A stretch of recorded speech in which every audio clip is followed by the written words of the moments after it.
আসসালামু আলাইকুম প্রিয় দর্শক, অন্য মঞ্চের আলাপ চাইতায় আপনাদের সকলকে আমন্ত্রণ জানাচ্ছি। এই মুহূর্তে আপনাদের সামনে কথা বলতে এসে আওয়ামী লীগ যে কোনো সময় বিপদ কাটিয়ে উঠবে, মহা বিপদে বিএনপি, এই প্রসঙ্গটা নিয়ে আপনাদের সামনে এই মুহূর্তে কথা বলবো।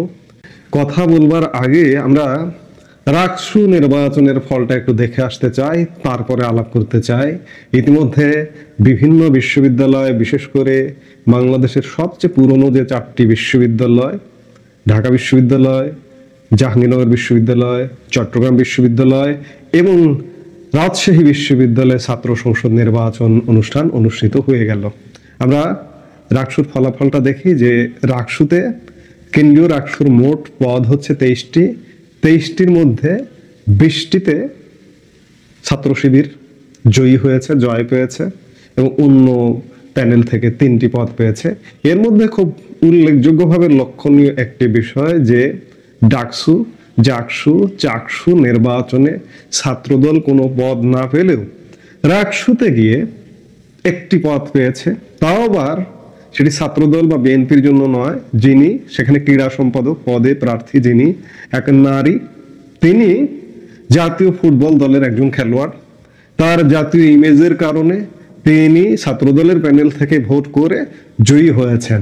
তাহলে আপনি যদি ছাত্রদলের অর্জন চিন্তা করেন, তাহলে অর্জনের পাল্লাটা ছাত্র সংসদ নির্বাচনে একদম জিরো।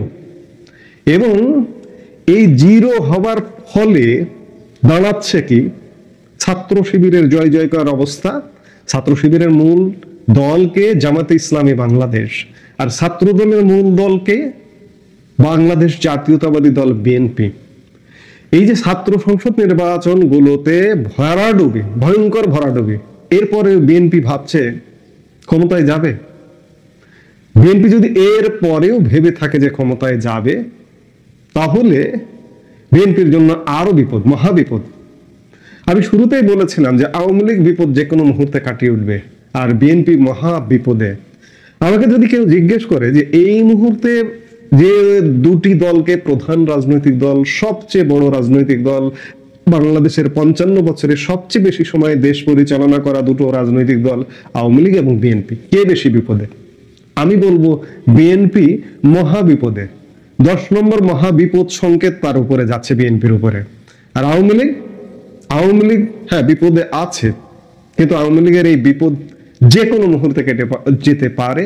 যে কোনো মুহূর্তে আওয়ামী লীগ ইউটার্ন করে রাজনীতিতে ফুল ফেজে ফিরতে পারে, এবং ফিরলে সেটি হবে বাংলাদেশের মানুষ সেটাকে গ্রহণও করবে। কারণ গত 14-15 মাসে যে অবস্থা হয়েছে, তাতে বাংলাদেশের বেশিরভাগ মানুষ মনে করছে যে আওয়ামী লীগকেই প্রয়োজন। আরেকদিকে আওয়ামী লীগের প্রশাসন, আওয়ামী লীগের পুলিশ, আওয়ামী লীগের সেনাবাহিনী, আওয়ামী লীগের সব জায়গায় যে এই যে গত 16 বছরের কর্মের কারণে তাদের লোকজন এখনো পর্যন্ত বসে আছে। সীমিত সংখ্যক লোকের কাছে তারা জিম্মি হয়ে আছে। সেই জায়গা থেকে আওয়ামী লীগ যদি রাজনীতিতে কামব্যাক করে, এই যে গত 15 মাসের ব্যর্থতা বিএনপির উপরে যাবে, জামাতের উপরে যাবে, এনসিপির উপরে যাবে। ইউনূস সরকার তো নির্বাচন করবে না, সেই প্রভাবটা এদের উপরে পড়বে এবং আওয়ামী লীগের উপর ইতিবাচক প্রভাব পড়বে।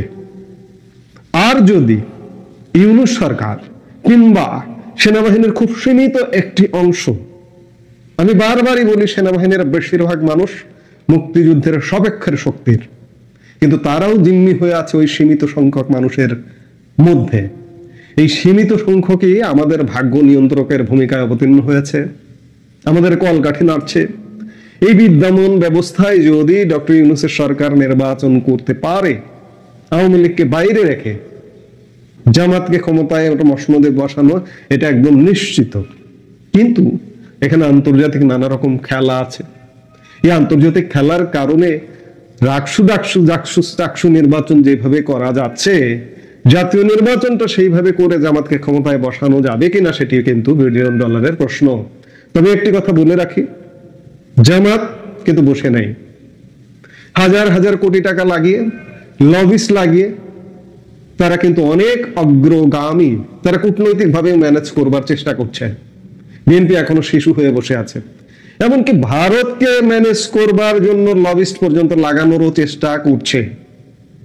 ভারত যদি ম্যানেজ হয়ে যায়, যদি ভারত বলে, আওয়ামী লীগ কেউ বলে যে আওয়ামী লীগ নির্বাচন করবে, সবকিছু হবে, আওয়ামী লীগ একটা অপেক্ষা করুক, ওরা ক্ষমতায় যাক, আপনি কি অবাক হবেন? ভারতকে যদি জামাত ডিস্টার্ব না করে, এই প্রতিশ্রুতি যদি দেয়, কেন ভারত আফগানিস্তানকে কোলে তুলে নিচ্ছে না? পাকিস্তানকে শায়েস্তা করার জন্য আফগানিস্তানকে কোলে তুলে নিয়েছে। কদিন আগে দেখলেন না, আফগানিস্তান একটা গোড়া একটা তালেবান সরকারের পররাষ্ট্রমন্ত্রী আমির খান মুত্তাকি নয়াদিল্লি সফরে এসেছেন। এতই গোড়া, এতই উগ্র, নয়াদিল্লি সফরে এসে সাংবাদিক সম্মেলনে নারী সাংবাদিকদের নয়াদিল্লির মাটিতে প্রবেশ পর্যন্ত নিষিদ্ধ করে দিয়েছিলেন।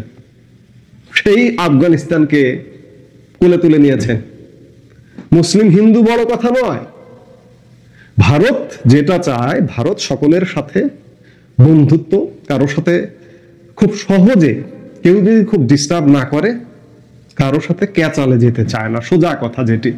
তা আজকে যদি জামাত লবি করে ভারতকে ম্যানেজ করে ফেলতে পারে, তাহলে কি হতে পারে? জামাত ক্ষমতায়। কিন্তু সেটা আসলে হবে না, সেটা দূর কি বাত। তবে আমি বারবার শুরুতে যেটা বললাম যে এই মুহূর্তে আওয়ামী লীগের চেয়েও আসলে ভয়াবহ বিপদে আছে বিএনপি। এইভাবে যদি চলতে থাকে, বিএনপি যে স্বপ্ন দেখেছিল আওয়ামী লীগ চলে যাওয়ার পরেই আমরাই ক্ষমতায় আসব, সেই স্বপ্ন তো ইতিমধ্যেই দুঃস্বপ্নে পরিণত হয়েছেই। বিএনপি বিদ্যমান ব্যবস্থায় বলুন কিংবা অন্তর্ভুক্তিমূলক নির্বাচনেও বলুন, বিএনপি ক্ষমতায় আসতে পারবে না, অসম্ভব। জামায়াত ক্ষমতায় আসবে, তবু বিএনপি নয়। আর ওই যে বললাম যে পরিস্থিতি যে কোনো মুহূর্তে পাল্টে যাবে, পাল্টে গিয়ে আওয়ামী লীগের যে ব্রেকটা হওয়ার কথা ছিল, আমি বারবার বলি, এই কথাগুলো আমি রিপিট করব আপনাদের স্মরণ করিয়ে দেবার জন্য, আওয়ামী লীগের ব্রেকের প্রয়োজন হবে না যদি অন্তর্ভুক্তিমূলক নির্বাচনটি হয়। আবার বিশেষ কারণে দেখা যাচ্ছে বাংলাদেশি সেন্টিমেন্ট একটা খুব বড় অংশ এখনো পর্যন্ত, ইয়াং জেনারেশন বিশেষ করে জেনজি, আওয়ামী বিরোধী একটা সেন্টিমেন্ট নিয়ে কিন্তু এখনো পর্যন্ত বসে আছে। এটা রিয়েলিটি, এটা বাস্তবতা। ওই জেনজির মধ্যে আওয়ামী লীগ ঢুকতে পারেনি, এই জায়গায় ব্যর্থতা আছে। এই জেনজিকে ফলো করে যদি কেউ পরামর্শ দেয় যে আওয়ামী লীগ তোমরা এক টার্ম ব্রেক দাও, তোমরা বিরোধী দলে যাও, ঠিক আছে আমরা জামাতকে ক্ষমতায় দিয়ে দিচ্ছি, তাহলে কি হবে? তাহলেও বিএনপির ক্ষমতায় আসা হচ্ছে না। আবার যদি মনে হয় যে না আওয়ামী লীগ স্বাভাবিক নির্বাচন হবে, কোনো নির্বাচনী টেম্পারমেন্ট হবে না, আওয়ামী লীগ ক্ষমতায়। কাজেই আমি আলাপটা যেটি দিয়ে শুরু করেছিলাম যে এই যে এত এত অ্যাসিড টেস্ট হয়ে গেছে, এতগুলো ছাত্র সংসদ নির্বাচনে ছাত্রদল বা বিএনপি একটি পদও পায় না, সেই বিএনপি যদি এখনো আশা করে, স্বপ্ন দেখে যে তারা ক্ষমতায় যাবে, এটি এক প্রকার অসম্ভব। যে কয়দিন টেন্টের খবরদারিত্ব করা সম্ভব করে নিন, বালুমহাল হাট বাজারের খবরদারিত্ব করা সম্ভব করে নিন, এখন ক্ষমতায় নেই তাও করে নিন, কিন্তু কদিন পরে ওই বালুমহাল টেম্পু স্ট্যান্ডের দখলদারিত্ব কিন্তু থাকবে না। এই কয়েকদিনের মধ্যে আপনারা এই একটা নির্বাচন হলে বা এই সরকার পরিবর্তন হলে কয়েকদিনের মধ্যে আপনারা সেখান থেকে বিতাড়িত হবেন। পরিস্থিতি কিন্তু তেমনটাই বলছে। এই মুহূর্তে প্রীতি, সালাম এবং শুভেচ্ছা নেবেন। গতকাল 16ই অক্টোবর বৃহস্পতিবার আমেরিকার ওয়াশিংটনের হোয়াইট হাউসে মিস্টার লুৎফে সিদ্দিকী, আমাদের প্রধান উপদেষ্টা ডক্টর মোহাম্মদ ইউনূসের আন্তর্জাতিক বিষয়ক দূত, তিনি মিটিং করেছেন ভারতের নবনির্বাচিত মার্কিন রাষ্ট্রদূত এবং ট্রাম্পের মধ্য ও দক্ষিণ এশিয়া বিষয়ক দূত সার্জিও গওরের সাথে। এই মিটিংটা পরে আমাদের লুৎফে সিদ্দিকী ফেসবুকে একটা স্ট্যাটাস দিয়েছেন এবং সেই স্ট্যাটাস থেকে আবার বাংলাদেশের মিডিয়ায় বেশ নিউজ করেছে দেখলাম। এদিকে হোয়াইট হাউসে সার্জিও গওর কারোর সাথে গুরুত্বপূর্ণ মিটিং করলে সেটি একটি প্রেস রিলিজ ইস্যু হয়, কিন্তু হোয়াইট হাউসের পক্ষ থেকে এই মিটিং সম্পর্কে কিছু অফিসিয়ালি কিছু বলা হয়নি। এবং আমরা খোঁজ নিয়ে দেখলাম যে এর কারণ হলো যে এই মিটিংটি অত্যন্ত লো প্রোফাইলের মিটিং, যে কারণে এটা নিয়ে হোয়াইট হাউস অফিসিয়ালি কিছু বলেনি। আমরা একটু জেনে নিই যে লুৎফে সিদ্দিকী ফেসবুকে এবং ফলোড বাই মানে সেই স্ট্যাটাসকে ফলো করে আমাদের মিডিয়ায় কি নিউজ দিয়েছে। লুৎফে সিদ্দিকী বলেছেন যে তাকে উষ্ণ অভ্যর্থনা জানিয়েছে, উইচ ইজ ফাইন, এটা একটা ডিপ্লোম্যাটিক নর্ম, তিনি দেখা করেছেন। তো তিনি ফেসবুকে স্ট্যাটাস দিয়েছেন, তাদের আলোচনাটা কি নিয়ে হয়েছে সেটা হলো বাণিজ্য ও বিনিয়োগ, অর্থনৈতিক ও প্রশাসনিক সংস্কার, বিশেষ করে শ্রম, আন্তর্জাতিক সম্পর্ক এবং নির্বাচন সহ অনেক বিষয়ে বিস্তৃত আলোচনা করেছি। অনেকগুলো বিষয়। আমরা বিভ্রান্তিকর তথ্যের ঝুঁকি এবং যোগাযোগের সরাসরি চ্যানেল বজায় রাখার মূল্য পর্যবেক্ষণ করেছি। মানে বিভ্রান্তিকর তথ্যের ঝুঁকি। এই মিটিংটি অনুষ্ঠিত হয়েছে 16 মিনিট ব্যাপী, মানে মিটিং এর ডিউরেশন ছিল 16 মিনিট, 16 মিনিট। 16 মিনিটে কি এত কিছু আলোচনা করা সম্ভব, তাও আবার বিস্তারিত? আমি আপনাদের বলি মিটিং এ কি নিয়ে আলোচনা হয়েছে। মিটিং এ সার্জিও গড় খুব স্পষ্টভাবে বর্তমান বিশ্ব বাস্তবতায় সাউথ এশিয়ায় আঞ্চলিক রাজনীতির অবস্থান স্পষ্টভাবে ব্যাখ্যা করেছেন লুৎফে সিদ্দিকীর কাছে।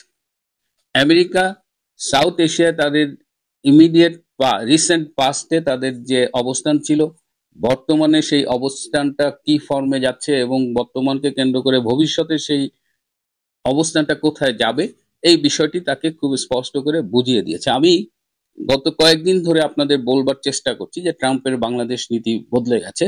শুধু বাংলাদেশ নীতি না, পুরো সাউথ এশিয়ায় ট্রাম্প এখন মানে ট্রাম্প তো ক্ষমতা নিয়েছে জানুয়ারি 20 তারিখে শপথ গ্রহণ করেছে, যেটা হয় সাধারণত 6 মাস লাগে প্রশাসন গোছাতে, এবং এর মধ্যে তিনি রাশিয়া ইউক্রেন নিয়ে কাজ করেছেন। তিনি দাবি করেন যে তিনি 60টি সংঘাত কিংবা যুদ্ধ বন্ধ করেছেন। এর মধ্যে আবার দেখলাম ইসরায়েল এবং গাজার যে কনফ্লিক্ট সেটা নিয়ে কাজ করেছেন। সবতেই বিশ্বের অনেক গুরুত্বপূর্ণ সংঘাত নিয়ে কাজ করতে গিয়ে তার সময় হয়নি বাংলাদেশের দিকে মনোযোগ দেওয়ার। এবং বাংলাদেশে যে সাউথ এশিয়া বিষয়ক স্টেট সেক্রেটারি পল কাপুর, তার এই অ্যাপ্রুভাল পাইতে কত দেরি হলো। এদিকে Sergio Gor is very close to Donald Trump. তিনি হোয়াইট হাউসে ডিরেক্টর হিউম্যান রিসোর্সেস বলা যায়, মানে যদি আমি সাদামাটা ভাষায় বলি, তিনি সেই দায়িত্ব পালন করেছেন। সেখান থেকে ট্রাম্পের ঘনিষ্ঠ হিসাবে ভারতে এসেছেন। ভারত মানে তিনি একজন প্রফেশনাল কূটনীতিক না হয়েও ভারতে এসেছেন, কারণ ট্রাম্প একজন বিশ্বস্ত মানুষকে ভারতে দিতে চেয়েছেন ভারত আমেরিকার সম্পর্কটাকে তাদের মতো করে ইনশিওর করবার জন্য, এবং এটা হয়তো ভবিষ্যতে আমরা এই পরিবর্তনগুলো দেখতে পাবো। এই যে চেঞ্জ সাউথ এশিয়ার, এই চেঞ্জের বাংলাদেশকে ট্রাম্প প্রশাসন কিভাবে দেখবে, বাইডেন প্রশাসন যেভাবে একটা ষড়যন্ত্রের মাধ্যমে একটা কালার রেগুলেশন করে ইউনূসদের ক্ষমতায় বসিয়েছিল, সেই যে প্রশ্রয়, সেই আশীর্বাদ, সেগুলো ভবিষ্যতে আমরা নাও দেখতে পারি, এবং গতকালও আমি এ নিয়ে কথা বলেছি। সুতরাং এই যে বিভ্রান্তিকর তথ্যের ঝুঁকির কথা তিনি বললেন, তিনি নিজেই এমন কিছু বললেন, আপনি 16 মিনিটে এত কিছু আলোচনা করা সম্ভব?